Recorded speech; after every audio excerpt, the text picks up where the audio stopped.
Cash sur table sur Arabelle. Bonsoir à tous et bienvenue dans Cash sur table avec ce soir la situation dans la commune d'Anderlecht. Ces dernières semaines, les fusillades se sont multipliées, notamment dans les quartiers de Kuregem et Lemens, laissant d'ailleurs plusieurs habitants sous le choc. En parallèle, la commune qui veut imposer un couvre-feu pour les commerces dans certaines zones sensibles, une mesure qui divise entre besoin de tranquillité et liberté économique. Et puis un autre sujet qu'on évoquera tout à l'heure avec nos invités, la pagaille du stationnement entre des zones non contrôlées et des plans de réorganisation qui peinent à convaincre. Alors pour en débattre avec nous ce soir, sans détour, Nadia Kamachi, chef de groupe écolo au conseil communal d'Anderlecht, bonjour. Bonsoir Tariq. Bonsoir. Écologroun. Écologroun. Et Shadi Sharfan, chef de groupe de la team Fouad Haïdar à Anderlecht, bonsoir. Bonsoir Tariq. Merci d'être avec nous sur Arabelle. Alors, avant de démarrer, je tiens à souligner que les représentants de la majorité à Anderlecht, toutes tendances confondues, ont été invités sur notre antenne, mais ont évoqué, je cite, des problèmes d'agenda. Voilà, c'est dit. On peut tout de suite démarrer notre entretien ce soir de ces nouvelles fusillades, ces tensions autour du trafic de drogue, ce sentiment d'abandon dans certains quartiers. Est-ce que, disons, Nadia Kamachi, la commune a quelque peu perdu le contrôle de certains quartiers finalement ? Absolument, mais je dirais même pas de certains quartiers, pour moi de la commune dans l'entièreté. Vous savez, aujourd'hui, ce soir, Tariq, vous parliez de problèmes d'agenda. Je peux vous assurer que si vous voyez à la minute près mon agenda, c'est quelque chose où on ne trouve peut-être même pas une demi-heure. Mais j'ai pris le temps en fait de venir chez vous ce soir parce que la situation à Anderlecht est dramatique. Moi, j'ai tous les jours des Anderlechtois qui s'adressent à moi, parce qu'il ne faut pas oublier que j'ai été chefine à Anderlecht pendant 6 ans, et qui me disent « Madame Kamachi, on est désespérés. On va quitter la commune d'Anderlecht. On ne peut plus continuer comme ça. Il n'y a plus de capitaine sur le bateau. » J'allais faire une réaction. Parfait aussi, je me rajoute à Nadia, à Madame Kamachi, je dirais qu'ils ont perdu du terrain dans certains quartiers surtout, et nous, et les Anderlechtois ne peuvent pas continuer à vivre ça tous les jours. Ça devient un peur quotidien. Et pas qu'à Madame Kamachi, à tout le monde, ils nous disent on veut quitter Anderlecht à cause de tout ça. Les gens ont peur maintenant de sortir de chez eux. Dans une commune, la capitale de l'Europe, Bruxelles, on a peur de sortir de chez nous. Ça doit s'arrêter. Alors, ces fusillades, est-ce que ce sont disons, je dirais, le symptôme d'un problème de fond, la pauvreté, le trafic, le manque de présence policière ou un petit peu tout à la fois ? Écoutez, Tariq, la sécurité, moi je le dis sans cesse, ce n'est pas que la police. La sécurité, elle découle sur toute une série d'éléments. Il y a l'éducation. Vous le savez, pour m'avoir déjà reçu ici quelques fois, moi je suis une fervente défendresse en fait de l'éducation. C'est à travers nos écoles, nos établissements scolaires, et il y en a à Anderlecht énormément, où on peut déjà voir qu'un enfant est en décrochage scolaire, qu'un enfant s'absente, qu'un enfant est tiraillé dans une famille. Et donc, à un moment donné, si on perd le contrôle déjà dès l'école, c'est terminé. Et donc, en fait, la sécurité, elle a toute une série de volets, et qui aujourd'hui sont très fragilisés. Saviez-vous que le budget communal aujourd'hui, à l'heure actuelle, il n'a toujours pas été voté à la commune d'Anderlecht. Je parle bien du budget communal de 2024. Ça veut dire quoi ? Ça veut dire qu'aujourd'hui, si je comprends bien, il n'y a aucun projet qui a été financé, nouveau projet, dans la commune d'Anderlecht. C'est une catastrophe, en fait. Shadi Sharfan, pour revenir à cette situation sécuritaire, est-ce que la police a encore les moyens d'agir ou bien c'est, je dirais, un manque de stratégie claire au niveau de la commune ?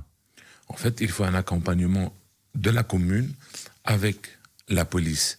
Et du coup, je trouve que la police, de moins en moins, a les moyens.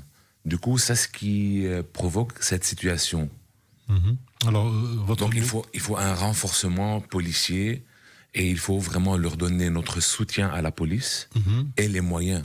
Alors justement, la team Haïdar veut être plus dure sur la sécurité. Qu'est-ce que vous ferez par exemple demain pour reprendre un peu ces quartiers en main, la team Haïdar ? Renforcement policier, mettre des caméras qui fonctionnent, pas des caméras fictives, parce qu'apparemment il y a quelques années, ils ont investi des milliers d'euros en caméras fictives sur Anderlecht.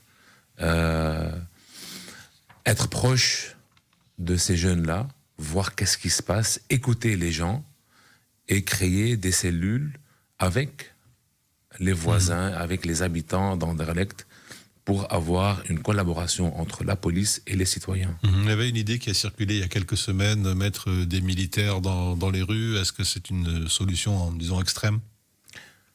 Pour moi, nous ne sommes pas en guerre. La Belgique n'est pas en guerre pour que l'armée... C'est absolument absurde, en fait. À partir du moment où même les militaires eux-mêmes, à travers leur organisation, disent qu'ils n'ont rien à faire dans les rues pour jouer le rôle des policiers. Par contre, je rejoins parfaitement ici Chadi, c'est-à-dire qu'à un moment donné, il faut se donner les moyens. Et donc la sécurité, évidemment, il y a tout le volet police. Et surtout, pour moi, la police de proximité, c'est celle-là qu'il faut davantage renforcer. Et je le répète ici, vous l'avez répété, nous avons malheureusement aucun de nos collègues qui sont au PS ou MR ce soir pour en parler, mais il faut bien savoir qu'au niveau fédéral, aujourd'hui, il y a des moyens qui peuvent être donnés pour renforcer la sécurité. Dans ce nouveau collège, depuis quand même maintenant 1 an, il y a le PS et le MR, donc on a la même couleur politique aujourd'hui que le ministre de l'Intérieur au niveau fédéral. Comment cela se fait-il, en fait, que ces moyens n'ont toujours pas été apportés ? Ça, c'est une chose. De nouveau, moi je dis, ce n'est pas que la police qu'il faut renforcer, mais c'est aussi tous les acteurs qui occupent notre territoire, qui sont présents, le tissu associatif. Combien de fois aujourd'hui le tissu associatif vient vers nous en disant nous sommes complètement mis de côté, on ne vient systématiquement jamais en fait pouvoir discuter ensemble pour essayer de trouver des solutions ensemble. Alors Nadia Kamachi, qu'est-ce que vous répondez à ceux qui disent que écolo est souvent perçu comme un peu trop soft sur la sécurité ? Comment concilier votre vision, disons, humaniste avec la nécessité, disons, d'un véritable coup de poing sécuritaire sur le terrain ? Mais à partir du moment où... ce type de commentaires, vous avez bien raison, on a tendance à croire que les écologistes, en fait, sur les questions de sécurité, on n'est pas là, on pense qu'on est trop naïf sur des situations qui sont aujourd'hui celles qu'on vit à Anderlecht. Eh bien non, en fait. Nous, on est bien conscients, justement, que ces politiques qui ont été menées pendant des années, donc tous ces ministres qui sont passés les uns après les autres et qui avaient ces compétences, tous les bourgmestres qui ont eu ces compétences et qui étaient principalement toujours du même parti, CPS et maire, voilà, c'est la conséquence de la manière dont ils s'occupent de la sécurité. Et nous, ce qu'on dit, c'est qu'en fait, il faut qu'on travaille sur un aspect beaucoup plus global dans la sécurité. Ça passe à travers l'éducation. Ces jeunes qui dealent à 14, 15 ans dehors, pourquoi en sont-ils arrivés là ? Qu'est-ce qui fait aujourd'hui qu'on a des situations très précarisées dans des quartiers ? Alors on va y revenir, mais voilà les solutions qu'on apporte. Ce sont des one-shots. On va fermer des commerces. Voilà, et on va retrouver la sécurité dans nos quartiers. Et voilà, c'est la réponse qui est apportée aujourd'hui par... Je tiens à préciser quand même, le bourgmestre. Ça veut dire, aujourd'hui, le plus haut pouvoir au niveau communal vient avec une solution, mais qui n'en est pas une. Et donc, les écologistes, moi, j'aurais aimé pouvoir être à la tête de cette commune, j'aurais aimé pouvoir apporter des solutions concrètes, avoir une vision sur le court et le moyen et le long terme. Parce que c'est comme ça qu'on dirige une commune. Chadi Cherfan, on parle donc de prévention et de travail social. Est-ce que c'est suffisant pour faire face à des AK-47 et des armes de guerre sur le terrain à Anderlecht ? C'est pour cela qu'on a parlé des moyens. Donc la police, avec les moyens, oui, elle peut confronter. Et de toute façon, il faut tolérance zéro avec ces trafiquants. Donc avec un peu des... Il faut être plus dur avec ces gens-là et il ne faut pas être laxiste, en fait, tout simplement. C'est un problème qui dure depuis longtemps. Est-ce que c'est une responsabilité communale ou c'est plus large, régionale ou fédérale ? Qui doit finalement quelque part rendre des comptes, Nadia Kamachi ? Mais en fait, vous savez, les gens aujourd'hui qui vous écoutent, eux, ils n'en ont rien à faire de savoir si ça va être au niveau régional, au niveau fédéral, au niveau communal. Ils veulent juste avoir la paix dans leur quartier, retrouver de la sérénité, pouvoir, lorsque son fils ou sa fille se déplace dans l'espace public, se dire « Ok, il ne va rien leur arriver, normalement tout est bon ». C'est ça qu'on attend. Enfin, les gens attendent ça de nos politiques aujourd'hui. Donc moi, à niveau local, nous pouvons mettre des choses en œuvre, bien évidemment, mais évidemment que c'est dans chaque institution, là, dans chaque niveau de pouvoir qu'il va falloir y mettre du sien, et alors certainement une meilleure coordination. Parce qu'on ne peut pas prévoir de la sécurité à Anderlecht et pas de la sécurité au niveau de Molenbeek. on fait partie d'une même région, donc il faut plus de coordination aussi. Tout à fait. À Et pour travers les répondre à différentes votre question, communes. Monsieur Labi, moi je dirais les trois, mais en premier lieu, c'est la commune. Alors, une autre question, c'est des fois les habitants qui disent ne plus oser sortir le soir. Qu'est-ce que vous dites à ces familles qui sont un peu dans ce Malheureusement, sentiment? on ne peut pas rester les bras croisés en leur disant oui, on vous écoute. Non, on doit agir, on doit faire quelque chose pour ces gens-là. Donc c'est ça notre mission maintenant, de trouver des solutions et d'agir. Et pas donner juste des slogans, et oui, on vous comprend, on vous écoute. Il faut commencer à agir parce que c'est déjà trop tard. Alors, beaucoup parlent d'un éventuel plan d'urgence spécifique à Anderlecht. Si c'est le cas, il faut rappeler que Anderlecht n'est pas la seule commune qui est touchée par ce phénomène. Bien entendu, c'est un problème qui est totalement, qui s'est étendu au niveau de la région. Mais vous savez, la sécurité, on la retrouve aussi à Anvers. Je veux dire, à un moment donné, ici, on se rend bien compte que le problème est vraiment au niveau du pays entier. À partir du moment où tous ces trafics arrivent au niveau du port d'Anvers, c'est davantage de contrôles qui doivent se tenir au niveau de nos frontières. C'est là aussi qu'il faut davantage de moyens. Le procureur général nous l'avait d'ailleurs dit qu'il fallait davantage avoir de contrôle à ce niveau-là, et puis davantage aussi en justice. Il faut aussi donner des moyens à la justice pour avancer dans les dossiers, pour que ces personnes aujourd'hui qui sont arrêtées, vont en prison. Donc il y a tout le système en fait qui est à revoir. Mais bien évidemment, à un niveau court terme, il faut agir maintenant, et c'est certainement pas en fermant des commerces. Alors, on va marquer une courte pause. On se retrouve juste après pour parler d'un autre genre de couvre-feu sur les commerces, cette fois, tout de suite. Merci. 19h-20h, cash sur table sur Arabelle. Et on retrouve nos invités ce soir, Nadia Kamachi et Shadi Sherfan, pour nous intéresser à cette décision communale de fermer les commerces à 21h dans certains quartiers, Clémenceau, place de la Résistance. Réaction plutôt mitigée. Fermer des commerces plus tôt, c'est une solution ou un aveu d'échec, Nadia Kamachi? Alors déjà, ce n'est absolument pas une solution. Et effectivement, c'est un aveu d'échec, Tariq. Je ne vais pas avoir la langue de bois ce soir parce que je suis assez fâchée en fait. Assez fâchée parce que depuis le début de ce mandat, ce qu'on constate, c'est que l'opposition, donc voilà, les écologistes, la Team Fouad Haïdar, le PTB, on est bâillonnés dans nos interpellations. Des tas de gens viennent vers nous et c'est notre rôle en tant qu'élu communal de relayer les informations. Et donc, depuis le départ, on sent bien qu'on ne veut pas nous laisser relayer, en tout cas, la voix des Anderlechtois et Anderlechtoises. Je n'ai jamais connu ça lors de la précédente mandature, je tiens quand même à le préciser, alors qu'il y a eu évidemment toute une série de tensions, on le sait bien, mais on a toujours laissé la voix des élus de l'opposition, mais également des citoyens.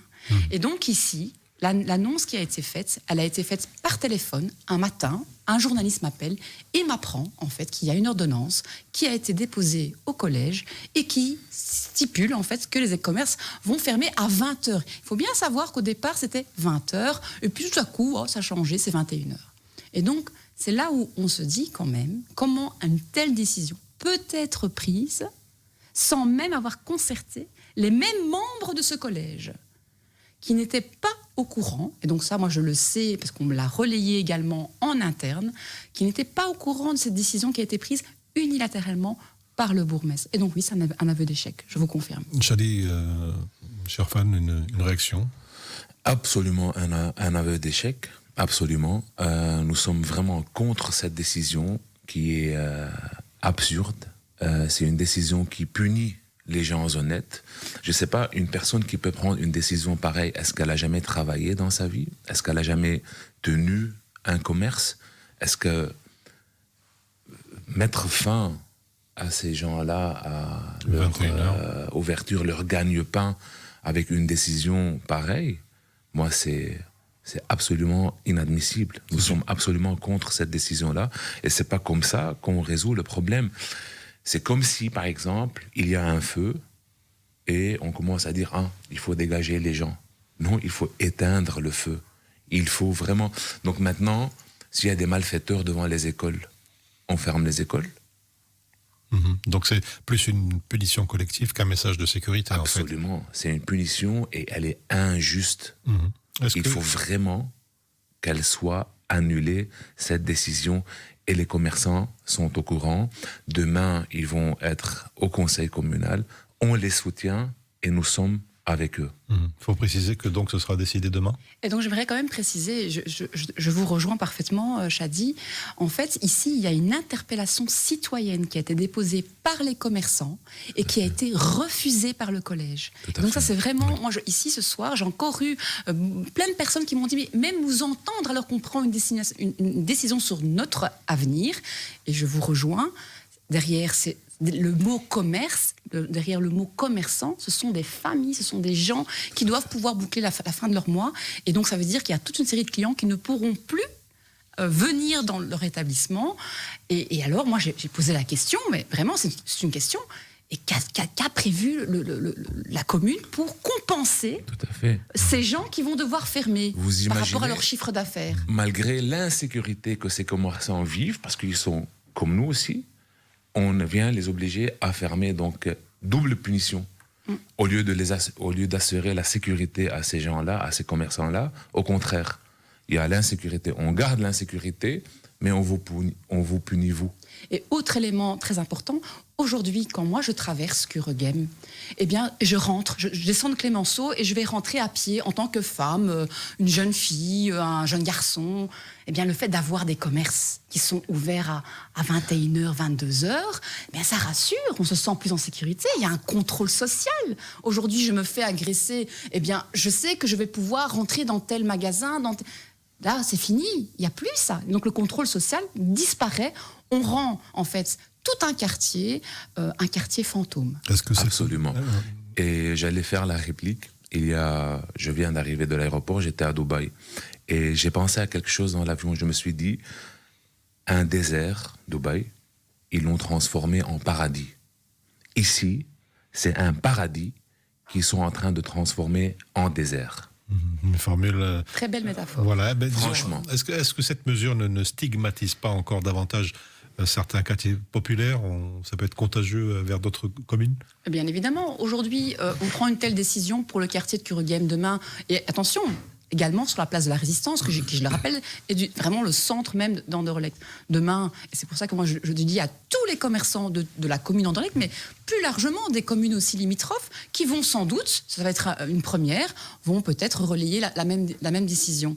Et donc on se retrouve où? Il faut vraiment que les gens se mobilisent, parce que je pense vraiment que c'est à travers cette mobilisation citoyenne qu'on va pouvoir redonner, en tout cas, une conscience à ce collège qui prend de telles décisions. Alors comment on peut expliquer cette mesure pour ramener la tranquillité en fermant les commerces? C'est pas une réponse temporaire à un problème de fond structurel finalement? Absolument. Vous savez, nous, en tant qu'écologistes, nous avons toujours défendu un vaste plan pour Kuregem, où on allait mettre l'emploi en avant, la jeunesse, l'éducation, tous les problèmes aussi de logement insalubre, de fait qu'il y a des marchands de sommeil aussi dans beaucoup de ces quartiers-là, de pouvoir travailler sur une globalité en fait des différents volets par rapport au quartier Kuregem. Ça nous a été refusé. J'ai porté une candidature dans un contrat de quartier pour Kuregem où je l'avais mis en avant auprès du ministre-président socialiste qui a rejeté également ce financement qui était un financement important pour pouvoir apporter des solutions bien concrètes. Donc, en fait, à un moment donné, il faut aussi être courageux, hein, parce que être en politique, c'est pas juste serrer des mains. Moi, quand je suis rentrée en politique, eh bien, je me suis attelée à se dire, OK, comment on fait pour améliorer la vie des citoyens aujourd'hui, des gens qui ne demandent qu'une seule chose, en fait, c'est de pouvoir rentrer chez eux, pouvoir aller bosser, pouvoir s'occuper de leurs enfants, tout en étant dans la paix. Eh bien, en fait, force est de constater aujourd'hui que le collège, PS et maires engagés ne tiennent pas les promesses qu'ils ont eues durant la campagne électorale. La preuve en est, sont-ils là? Ils ne le sont pas. Complètement d'accord. Chadi Sharfan, on parle d'une décision un peu trop brutale. Quelles alternatives vous pourrez proposer pour calmer un petit peu les tensions à tous ces problèmes? Contrôle, renforcement de la police, être présent sur le terrain, il y a des établissements à problème, on est bien d'accord. Je contrôle ces établissements. Je punis la cause. Là où ça sort, ces problèmes de trafic, etc., c'est là où j'attaque. J'attaque pas tous les commerçants, ou s'il y a 1000 commerçants et un parmi eux qui n'est pas honnête ou qui n'est pas correct, je ne veux pas punir les 1000 autres. Alors, pour trouver des pistes de solutions à ce problème, est-ce qu'on peut imaginer un accompagnement des petits commerçants qui perdraient une partie de leur chiffre d'affaires si l'ordonnance elle passe? Écoutez, moi j'ai assisté à la commission lundi sur ce fameux budget communal qui va être voté ce jeudi. En fait, aujourd'hui, comme ça, j'annonce en avant-première auprès des Anderlechtois qui nous entendent, il n'y aura plus de départements comme 2 départements que nous avons poussés en tant qu'écologistes pour que ce soit sur la table au niveau d'Anderlecht, c'est la participation citoyenne et l'égalité des chances. 2 départements disparaissent pour le nouveau triennat ici. Donc ça veut dire que pendant les 3 ans suivants, eh bien, 2 services entiers disparaissent. Alors que c'est la clé aujourd'hui d'une cohésion sociale. Le fait que des gens se sentent bien dans leur commune, quel que soit leur milieu, quelle que soit leur origine, quel que soit le pays d'où ils viennent en fait. Et donc ça montre très fort qu'ici il y a un échec collectif en fait. Et j'ai envie de dire, nous voterons contre ce budget qui va être déposé, parce que retirer les fondements même d'une bonne gouvernance dans une commune comme la nôtre, je rappelle qu'on est 130 000 habitants, c'est juste catastrophique. Alors il y a les habitants des quartiers qui demandent du calme, les commerçants veulent travailler pour gagner leur vie. Qui doit trancher finalement dans ce débat cornélien plutôt? Privilégier la demande de calme des habitants, ou bien privilégier la piste des commerçants qui doivent absolument garder leurs portes ouvertes pour vivre? Et on imagine aussi si le couvre-feu pourrait être étendu à d'autres quartiers d'Anderlecht. Votre réaction, Shadi Sharfan? Il faut absolument écouter les deux. Il faut toujours écouter les deux. Et comme j'avais dit, donc contrôler les établissements à problème. Et c'est là, tout le monde va être content. Les habitants et les commerçants. Tout à fait. En fait, il ne faut pas opposer les deux. On peut avoir... En fait, les habitants ont envie de vivre en toute tranquillité dans leur quartier, et puis les commerçants ont envie de vivre et de travailler. Mais c'est un cercle, absolument. Donc, bien sûr, ces habitants-là, ils viennent chez les commerçants. Les deux ne doivent pas s'opposer, mais aujourd'hui, les politiques qui doivent être menées pour que ça ne soit pas une opposition, justement, c'est de travailler davantage sur la police de proximité. Là, je rejoins parfaitement Shadi. Il faut travailler sur le tissu associatif, il faut travailler sur l'éducation, sur la prévention. Quand vous voyez, en fait, toutes ces personnes aujourd'hui qui sont en errance dans notre commune, ce sont des personnes qui sont sous influence d'alcool, qui sont sous influence de drogue, mais ce sont aussi des personnes qui ont été retirées, peut-être, ils n'ont plus de boulot. Quand on voit un petit peu ce qui s'annonce ici avec le gouvernement fédéral qui annonce le fait qu'ils vont réduire le chômage, et que aujourd'hui déjà des gens se retrouvent, ils savent que dès janvier ils ne percevront plus leurs indemnités. Et donc c'est de nouveau fragiliser, et en particulier des personnes qui se trouvent dans les quartiers les plus modestes. C'est là où ça va être le plus difficile. Alors, j'ai encore une question avant de marquer la pause. J'ai oublié d'ouvrir mon micro, ça arrive. En 2025, est-ce que c'est normal qu'une commune de Bruxelles instaure un couvre-feu? Et quelle image ça renvoie à l'international, tout ça? Terrible. Pour moi, c'est vraiment terrible. L'image qu'on a aujourd'hui, je vais vous le dire très, très, très honnêtement, moi, je suis anderlechtoise. Mes enfants ont grandi et sont nés à Anderlecht. Et en fait, maintenant, quand vous dites que vous venez d'Anderlecht, vous savez, l'image, on le voit rien qu'au regard des gens, en fait. Alors que c'est une très belle commune, alors qu'on a une diversité incroyable, on a des espaces de vie qui sont chouettes. Mais on a malheureusement une autorité communale aujourd'hui qui ne prend pas la responsabilité, en fait, de mettre des moyens. Il faut avoir une stratégie. Il n'y a pas de stratégie. Je me rajoute à Madame Kamachi, la même chose quand on dit on vient d'Anderlecht, le réflexe des gens, et ça va là-bas? C'est comme si vraiment, c'est un autre territoire, c'est comme si c'est un autre pays, c'est comme si vraiment, je ne veux pas utiliser des Une zone de guerre. Tout à fait, c'est comme une zone de guerre. Et donc, c'est triste. Et en 2025, vous le dites, fermer des établissements à 21h, c'est une honte. C'est vraiment transformer un paradis en désert. On va se marquer une courte pause pour continuer notre débat sur la commune d'Anderlecht où il se passe beaucoup de choses. On va parler notamment de la pagaille du stationnement. À tout de suite. 19h-20h, cash sur table sur Arabelle. Et on retrouve nos invités de ce soir, Nadia Kamachi, chef de groupe écolo au conseil communal d'Anderlecht, et Shadi Sherfan, chef de groupe de la team Fouad Haïdar Anderlecht. Je le disais tout à l'heure, on parlait un petit peu du stationnement un peu particulier à Bruxelles, avec des zones non contrôlées depuis 10 ans. Il y a aussi des incohérences dans la gestion et mécontentement général aussi des habitants. Je vois ici qu'il y a 300 places qui n'ont pas été contrôlées depuis 10 ans. Comment est-ce possible, Nadia Kamachi ? Alors, j'aimerais quand même reprendre, parce que vous parlez de la place Lemens. Donc effectivement, c'était une zone aujourd'hui un petit peu où on avait laissé faire le fait de pas contrôler, parce que qu'est-ce qui se passait ? En fait, c'est toujours un problème de sécurité. Eh bien, on pouvait mettre des eurodateurs, le lendemain étaient cassés. Et donc en fait, il y a de nouveau, ce n'est pas la mobilité ici la problématique, c'est la sécurité. On revient toujours sur le même sujet. Et donc aujourd'hui, moi j'ai appris que l'Echevin, qui est en charge aujourd'hui, MR de la mobilité, a décidé de reprendre le contrôle de cette place. Mais je vous le disais à peine tout à l'heure, le collège est pour moi complètement désorganisé. Il ne se parle pas entre Nouvelle-Échevine et Bourgmestre, qui est quand même là depuis 4 mandats. Ça veut dire que lui est bien conscient que c'est une zone qui est problématique d'un point de vue sécuritaire. Et donc, il aurait fallu qu'il lui dise « Attends, un instant, on va essayer de retravailler pour remettre de la sécurité avant d'entamer l'aspect de la mobilité. » Ce qui n'a pas été fait, et ça a des conséquences assez désastreuses, parce qu'il y a eu une journaliste qui a été agressée lorsqu'elle s'est rendue sur place pour faire un article là-dessus. Parking Bruxelles n'ose plus y aller non plus. Donc, voilà, ici, c'est pas une question de mobilité, c'est une question de sécurité. Shadi Sherfan, la même chose, une question de sécurité. Tout à fait. En fait, c'est le résultat d'une gestion chaotique et un manque de suivi. C'est ce qu'on vient de dire au début de l'émission, qu'ils n'ont pas perdu le contrôle, mais ils ont perdu le contrôle dans certains quartiers. Et c'est ce qui explique tout ça, en fait. Tout le monde doit suivre les mêmes règles. On n'est pas là pour avoir une zone à Anderlecht où on ne paye pas le parking et l'autre zone paye le parking.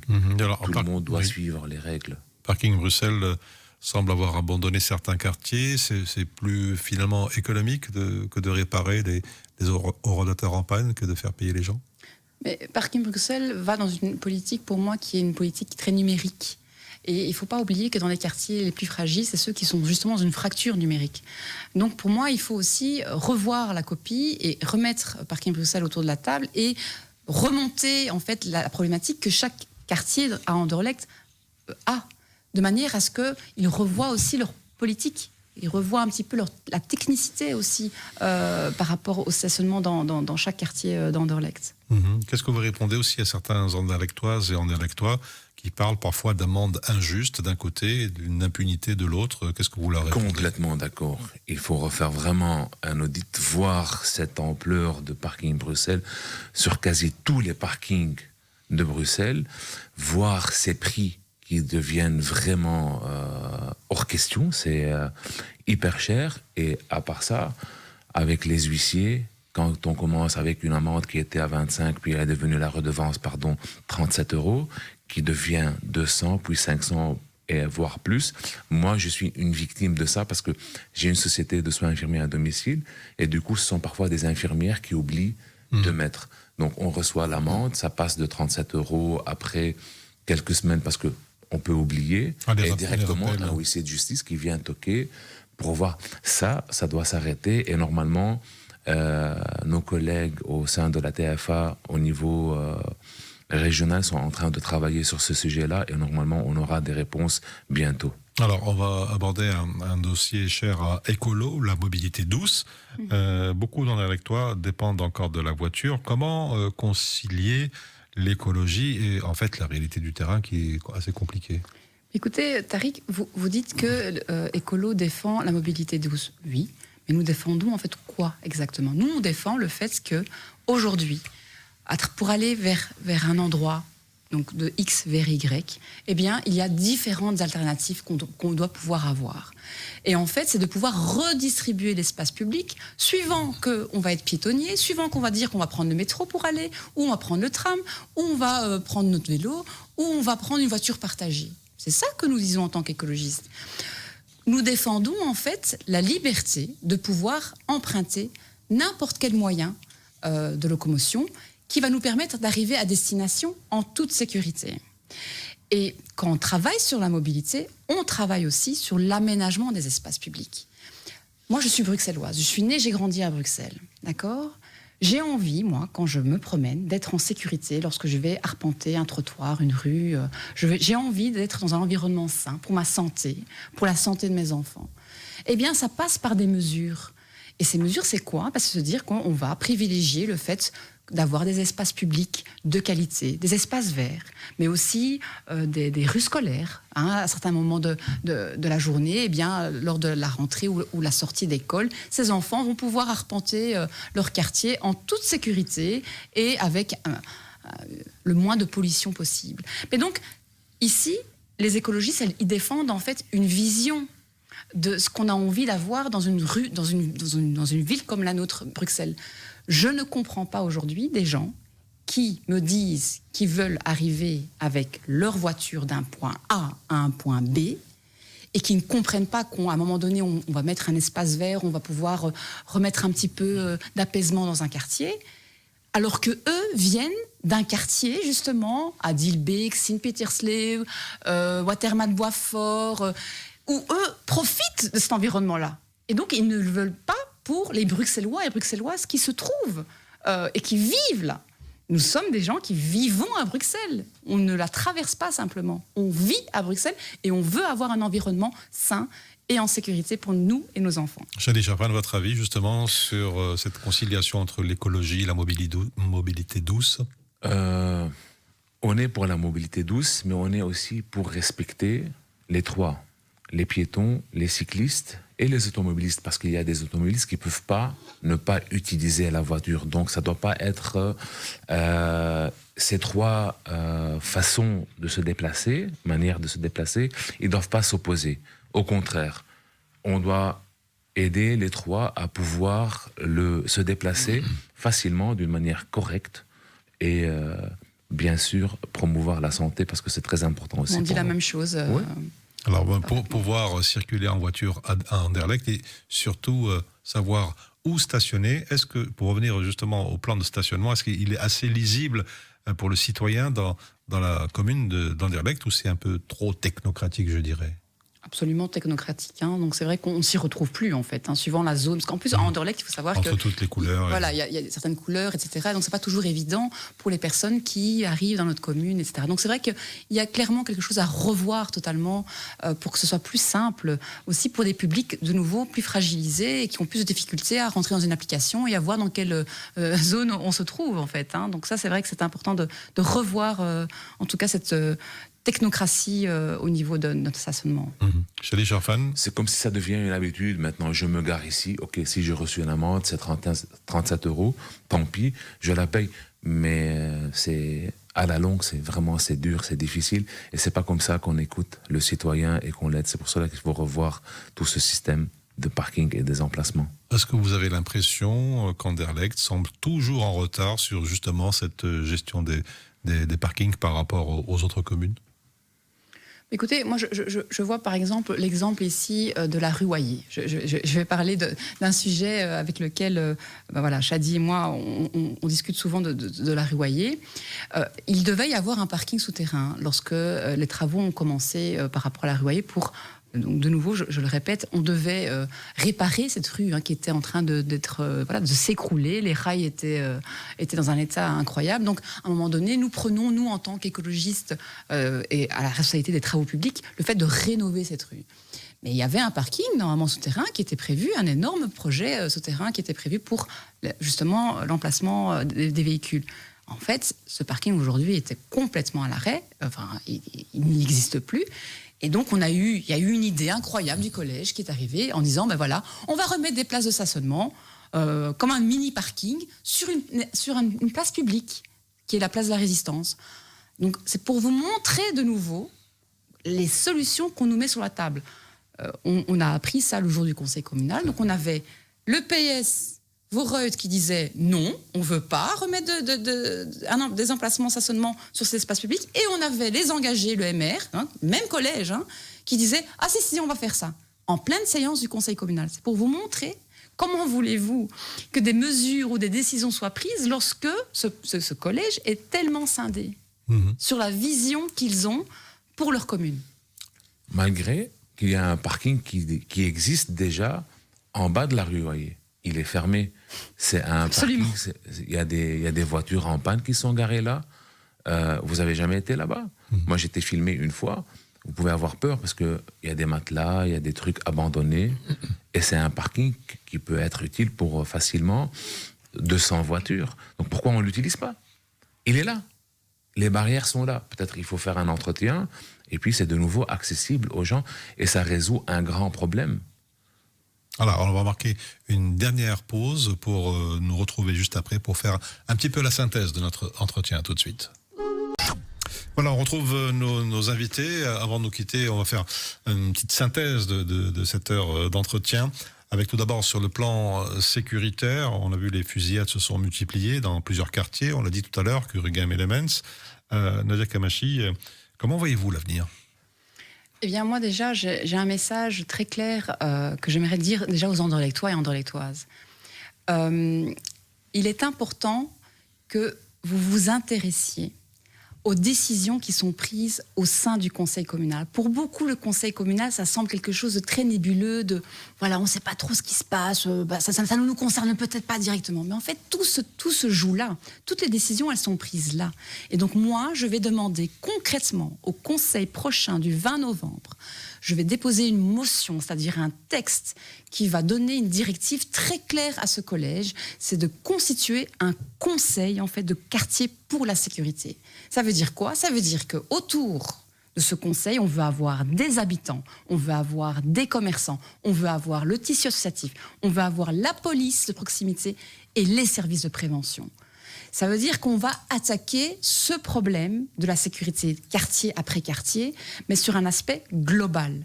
Et je demanderai en plus de lancer en fait un numéro de téléphone ou une application qui nous met directement en lien avec un service auprès de la police pour, dès qu'on constate en fait des faits comme ce qu'on peut voir, des fusillades, quelqu'un qui se fait agresser, il faut qu'on ait un appel direct qu'on peut contacter. Parce qu'aujourd'hui, quand on appelle, parfois on peut rester des heures au téléphone. Et ça ne va pas, en fait. Donc, dans cette motion, je vais vraiment déposer ce texte. J'espère que je serai soutenue par la team Fouad Haïdar, par le PTB, mais surtout, aujourd'hui, par ceux qui sont à la tête de notre commune, parce qu'on ne peut plus continuer comme ça. On ne peut plus continuer comme ça. Shadi Sharfan. Donc, par rapport à la sécurité, comme j'avais dit dès le départ, il faut commencer à vraiment agir et ne plus donner des slogans et des promesses. Il faut aller directement droit au but et arrêter ces fusillades, trouver des solutions pour que les Anderlechtois et les Anderlechtoises puissent vivre en paix et en sécurité. Voilà, on l'a compris, une situation complexe et compliquée. La commune d'Anderlecht était avec nous ce soir. Shadi Sharfan, je rappelle que vous êtes chef de groupe de la team Fouad Haïdar à Anderlecht, et Nadia Kamachi, également chef de groupe Écolo. Merci d'avoir été avec nous ce soir. Merci beaucoup, Tariq, pour l'invitation. Et c'est ainsi que l'on referme votre cache sur table. On se retrouve la semaine prochaine. Une très belle fin de soirée à l'écoute de nos programmes. Merci.